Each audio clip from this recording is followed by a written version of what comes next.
నా కొడుకు లేడు సారు, నా కొడుకు కావాలి, నా కొడుకు సారు, నా కొడుకు లేకుండా అయిపడతారు, నా కొడుకు, నా కొడుకు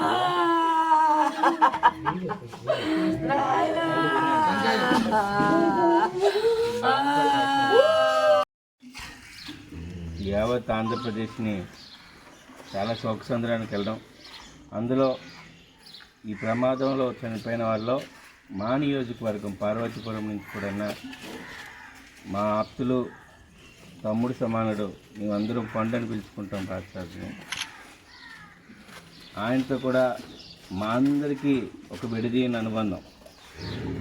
గత ఎలక్షన్లో కానీ ఇంతకు ముందు కానీ ఈ ఊరితో కానీ మాతో కానీ విడదీయని అనుబంధం మాతో లేడు అనేది మేమందరూ జీర్ణించుకోలేకపోతున్నాం. ఊళ్ళో ఎప్పుడు యాక్టివ్గా ఉంటూ ఊళ్ళో 10 మందికి ఎప్పుడు కూడా నేను కూడా బయటికి వెళ్ళి ఉద్యోగం చేసుకుంటున్నాను అని సగర్వంగా చెప్పుకునే వ్యక్తి ఇప్పుడు మా మధ్య లేడు.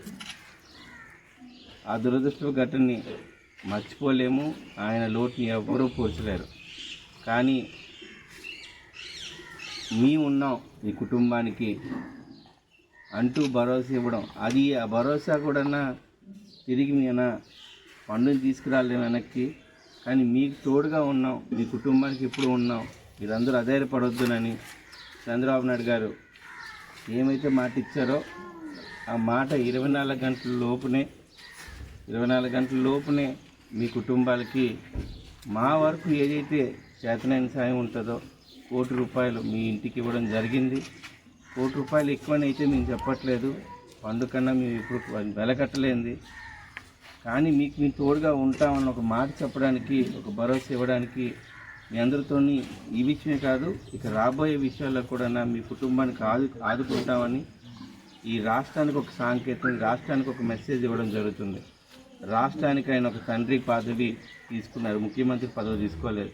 కుటుంబం ఎవరికి ఏమైనా తండ్రిలాగే ఆలోచిస్తూ ఎవరినైనా ఇప్పుడు పక్క రాష్ట్రాల్లో చనిపోయిన వాళ్ళకి కూడా 24 గంటల్లోనే వెళ్ళి వాళ్ళని ఆదుకునే గొప్ప మనసున్న వ్యక్తి చంద్రబాబు నాయుడు గారు. ఇంత ఈ బాధ టైంలో కూడా మీ అందరితో ఉండడం, మేమందరం ఉండడం కూడా జరుగుతుంది.